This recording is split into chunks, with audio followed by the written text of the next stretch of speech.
BCG. You really freaking suck. Your reviews are awfully cringy. Your opinions run amok. BCG. If I were to rate your reviews, they'd be total BS.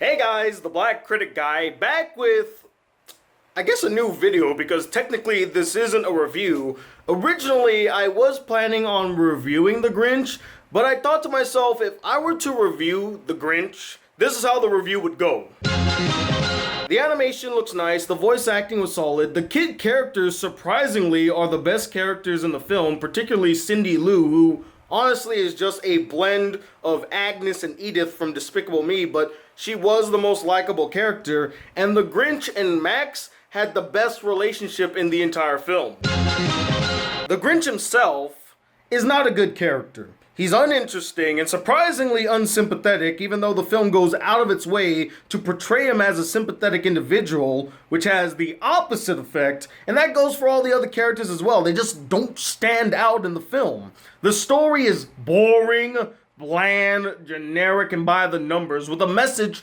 so muddled that I don't even know what kind of message it was trying to convey. The music is straight up forgettable. There's not a single piece of music that really stood out. It's all bland to me, and the humor was either forced or extremely cringy. In fact, there's a whole montage, a whole moment in the film that was only there so that they could build up to one gag, which was this screaming goat. That's the only reason that this scene, that this moment even happened. They wanted the screaming goat, so they're like, okay, let's write a scenario where we could put in a screaming goat. That's it. The Grinch is yet another fine example of style over substance. The film looks nice, but it lacks the heart, the weight, the wit, and even the spirit of Christmas that the original story had, and it's an easily forgettable film.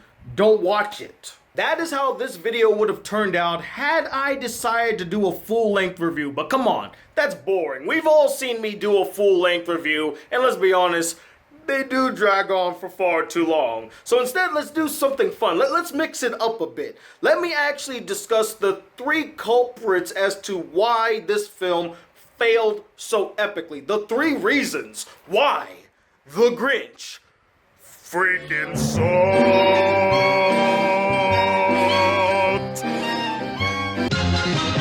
Really, this all starts and ends with the titular character, the Grinch.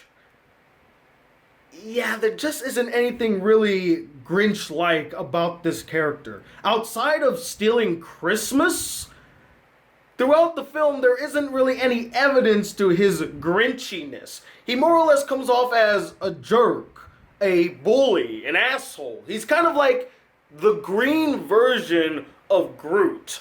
More on that a little later. And this is all before I even compare him to his past iterations. The critiques I'm making are based solely off the merits of this new rendition. And the biggest problem with this new take on the Grinch is that his appearance, his behavior, and even his voice betrays the very description given about the character in this very film. They describe him with all of these awful adjectives, awful things, yet when you actually see the character, he does not embody any of these adjectives. He does not embody this description. I mean, just look at the character himself. He looks very marketable. He looks way too cute, and his personality is way too approachable. Yeah, sure, he may be socially awkward, but he's not like god-awful to where, you know, when you're in his presence, you just feel dirty. You almost kind of feel sad for him a little bit. And I think the one thing that really irritated me, there's a line in this new edition of the Grinch song. They made a new version of You're a Mean One, Mr. Grinch with Tyler, the Creator. I like Tyler, the Creator. I don't like this song. I don't like what he brought to the song. But there's a line in the song where he says that his teeth is yellow. Who is this mean fellow with his skin all green and his teeth all yellow? Look at this picture. Do you see any yellow teeth there? Because to me, they look very pearly white. And that is what I mean. It's those small little details, guys, they speak volumes to this character. If you want to convey how mean, awful, and unruly the Grinch is, it starts with his appearance. Make him look awful, make him look mean, make him look unruly. He looks way too clean. He looks like he's a plush. And I know exactly why he looks like a plush, so that they can make plush dolls of the Grinch and sell it during Christmas. And that betrays everything that character is. And then it goes back to his behavior. Yeah, sure, you know, he does mean things, but just because you do mean things does not make you a mean person, especially considering that they try to make him sympathetic. They give him a backstory, which we'll touch on a little later. But just because you do mean things does not make you a mean person. And again, he does like a few mean things here and there, but not enough to outweigh all the kind of neutral / good things he does throughout the film. And then there's the voice. Now, I have nothing against Benedict Cumberbatch. In fact, I'm a Cumberbitch. I'm a fan of the Cumberbun. I love Benedict Cumberbatch. I've loved him since Sherlock. I think he's a great Doctor Strange. He is a fine actor. But his portrayal of the Grinch is not that good. Hell, Jim Carrey did a better job portraying the Grinch than Benedict Cumberbatch. The problem is that his voice is way too pleasant sounding. And it's weird because when they casted him, I thought he was a perfect choice to voice the Grinch. Because after hearing his voice for Smaug and hearing his voice whenever he plays like very evil sounding people, I'm like, oh my god, that's perfect casting. But when I finally heard the voice, I'm like, what?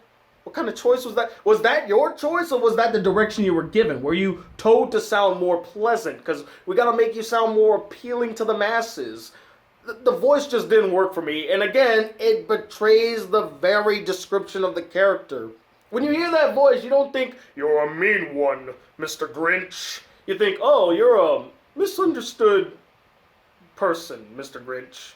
That's not how I'm supposed to feel. Now I want you guys to look at this picture of the Grinch from the classic Chuck Jones cartoon. Look at him. He's so unpleasant to look at. His teeth look disgusting. He looks disgusting. He looks unkept. He looks reviled. That is how you portray the Grinch visually, to sell how disgusting, evil, and mean he is. You will find that nowhere in The Grinch 2018. He looks way too clean. And then getting to one of my biggest issues, this film and this character is a fine example of more is less. When they actually try to give him a backstory explaining why he hates Christmas, it actually works against the character. You have to keep it simple with the Grinch. The point of why the Grinch does not like Christmas is that Christmas represents everything that he hates. It's the opposite of everything that he is. So of course, he's not going to like it. He doesn't like what it represents. And because he can't understand it, he feels like no one else should have it. In fact, you could almost say that the Grinch is kind of a bigot, which only helps his case later on when he has that change of heart, where he realizes, wow, the spirit of Christmas is not about the gifts, it's not about the toys and the food, it's about family, it's about community, it's about being together. That's the true spirit of Christmas, which makes his heart grow 2 sizes. But of course, that's not represented well in this film. They had to go out of their way to say, oh, it's because he was an orphan. That's why, he never had a good Christmas. He was always alone. So, he decided to act out. That's why, he's a petulant child. Oh my God, he's a petulant child. He's a man-child. And surprisingly, in giving him a backstory, you make him less relatable. You make him less sympathetic. I don't know how that was possible, but it happened. If you just kept it simple that he just hated Christmas, he was just this mean man that just didn't get Christmas and had to ruin it for everybody, it might have worked. And the whole, changing of the heart, him realizing the error of his ways, it would have had more of an impact. Whereas in this film, when he finally has that change of heart, it didn't have much of an impact because he was already a good person to begin with. And really, if you think about it, the character doesn't go through any sort of worthwhile growth. He doesn't have a change of heart, he basically resorts back to his default setting of being a good guy that was wronged. That's not interesting. That's not what makes the Grinch the Grinch. And that's why this film fails miserably at representing this character properly. He's not the Grinch. He's a green Gru. They really dropped the ball with the story here, guys. I'm not even exaggerating. It's bad. It's really bad. It's a bad retelling of a classic story. And what happened next? Well, in Guam, they say that BCG's heart shrunk 2 sizes that day. Yeah, that bad. And why was it that bad? Because the creators of this film, and this is not an opinion, this is a fact, the creators of this film clearly missed the point and did not understand the true message of how the Grinch stole Christmas. Because when the Grinch finally learns the error of his ways, it's not because he finally realized what the true meaning of Christmas was. It's because a little girl convinced him of the error of his ways. When he's looking down on the village of Whoville, he's looking at the people, and then he cuts straight to Cindy Lou, and he's like, oh my God, what have I done? I've done something terrible. Oh my goodness, the little girl was right. I shouldn't have done that. That's not the point.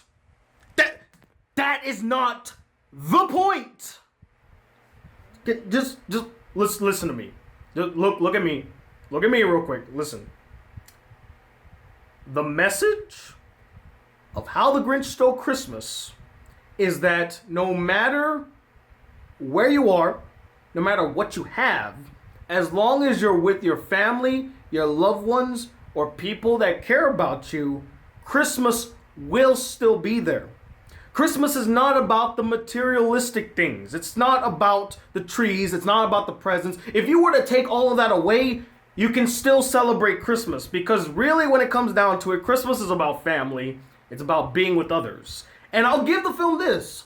The mom does spell it out for Cindy Lou. Although the problem I have with this is that it feels more like it's a message for Cindy Lou rather than a message for the Grinch. And that's the wrong person to receive the message. The Grinch needed to realize this message. He needed to realize that no matter what he did, even if he took away all the decorations, even though he took away all the presents, they still celebrated Christmas, because the spirit of Christmas does not rely on materialistic things.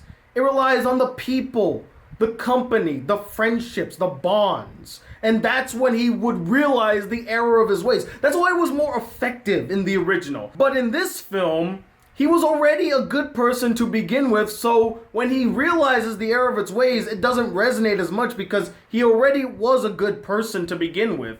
He just needed to be tweaked a little. He just needed to be brought back to the right path. So it didn't work as well here in the new version that it did in the original. And again, it just really upset me how they missed the point.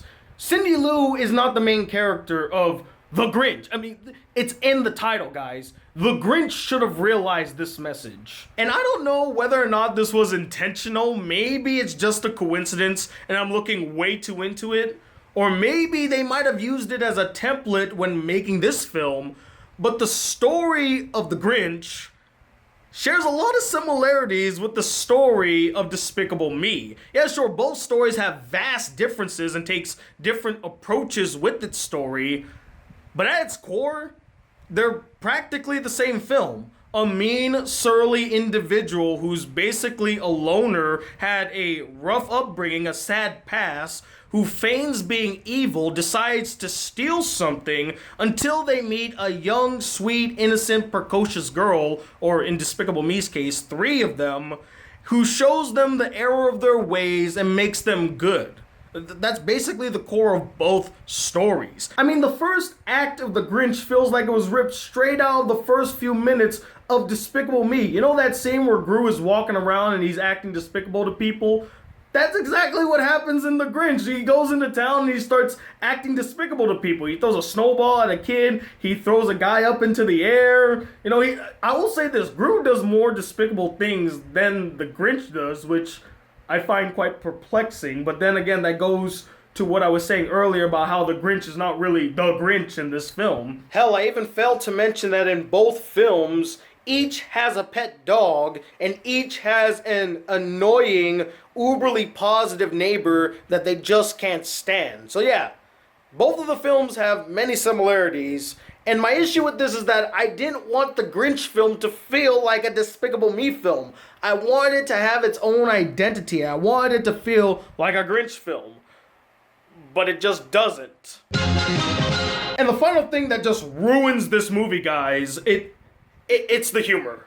The humor is god-awful, cringeworthy, forced, lacking any wit, and worst of all, it's not funny. It's not funny, at least to me. There were so many times throughout the film where I said to myself, I didn't find that funny. That's not funny. That's not funny. That's really not funny. And it just resorted to me face palming constantly. There were 3 moments in the film where they tried to be funny. They had some attempts at humor, and it fell flat on its face. The first one is one that you guys saw in the trailer where they're walking through the snow and it's making loud noises, and the Grinch turns to Max and his reindeer buddy. I think his name is Dave or Matt. I don't remember what his name was. It's some generic name. And he says, "This is the loudest snow I've ever heard."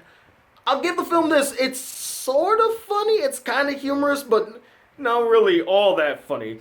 The second one's much worse. Max is going up this elevator, and when he gets to the Grinch's room, the Grinch is like shoving his ass in Max's face, working out with the words "go time" on his ass.